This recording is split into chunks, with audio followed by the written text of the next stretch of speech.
Jemaat yang dikasihi Tuhan, sebelum kita mendengarkan firman Tuhan, nats renungan untuk kita hari ini, marilah kita bersatu di dalam doa. Damai sejahtera Allah yang melampaui segala akal, itulah yang memelihara hati dan pikiran saudara-saudara di dalam Kristus Yesus Tuhan kita. Amin. Bapak, Ibu, saudara-saudara yang dikasihi Tuhan, firman Tuhan, nats renungan untuk kita hari ini, Senin tanggal 10 Juni 2024, sesuai dengan Almanak HKBP, tertulis dalam kitab Rut, pasal yang kedua, ayat 12. Kitab Rut 2, ayat 12. Tuhan kiranya membalas perbuatanmu itu, dan kepadamu kiranya dikaruniakan upah sepenuhnya oleh Tuhan Allah Israel, yang di bawah sayapnya engkau datang berlindung. Tuhan kiranya membalas perbuatanmu itu, dan kepadamu kiranya dikaruniakan upahmu sepenuhnya oleh Tuhan Allah Israel, yang di bawah sayapnya engkau datang berlindung. Demikian firman Tuhan. Tuhan kiranya mengaruniakan upah kepadamu. Saudara-saudara yang dikasihi Tuhan, Rut adalah menantu Naomi yang sudah hidup janda karena suaminya meninggal. Rut adalah perempuan Moab dan seorang penyembah berhala karena ia bukan orang Israel. Ia menikahi anak laki-laki Naomi, akan tetapi suaminya meninggal. Begitu juga dengan mertua laki-lakinya.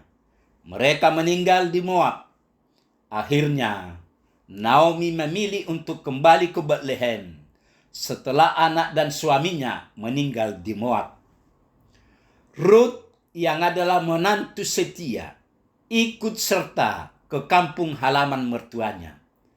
Hubungan Rut dan Naomi sangat baik dan terlihat kesetiaan dalam hubungan mertua dan menantu ini. Rut memilih untuk meninggalkan negerinya dan sanak saudaranya untuk pergi ke negeri asing baginya, yaitu Betlehem. Ia harus meninggalkan orang-orang yang bisa menolongnya dalam berbagai keadaan di Moab. Akan tetapi, ia memilih mengikuti mertuanya yang sama-sama tidak memiliki suami lagi.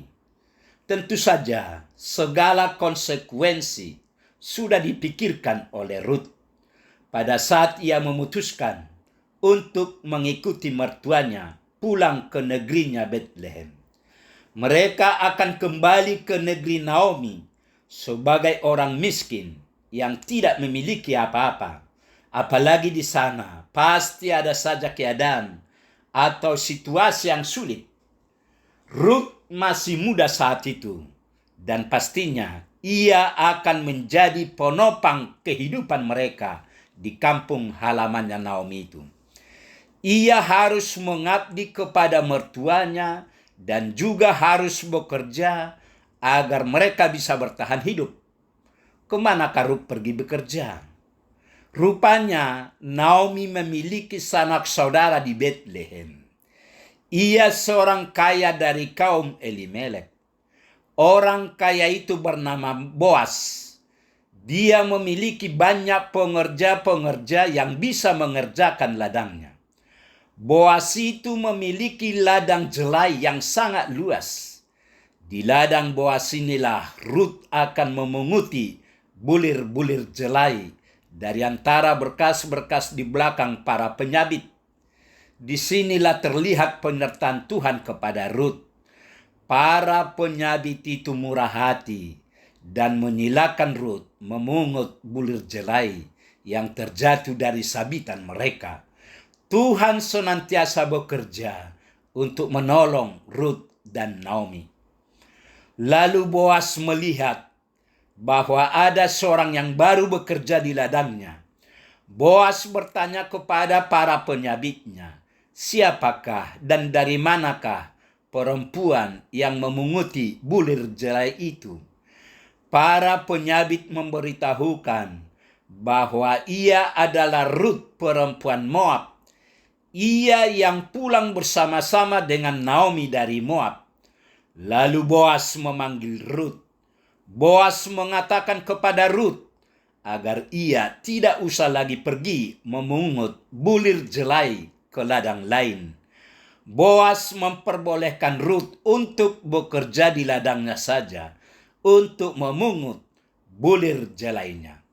Boas memberikan kasihnya itu karena ia melihat kerajinan dan kasih sayang Rut kepada Naomi mertuanya itu. Boas kagum kepada Rut karena ia juga setia kepada Allah mertuanya dan ikut menyembahnya.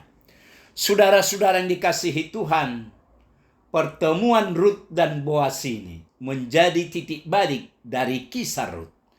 Pengakuan iman dan kesetiaan Rut sungguh nyata dari perbuatannya yang berinisiatif melakukan sesuatu untuk kelangsungan hidupnya dan juga mertuanya. Hal inilah menarik perhatian Boas untuk mencari tahu tentang Rut dan bermurah hati padanya semakin besar. Boas memuji dan memberkati Rut akan kebaikan yang telah ia lakukan. Jemaat yang dikasihi Tuhan, Allah yang memelihara hidup Rut dan Naomi adalah Allah yang sama yang memelihara hidup kita.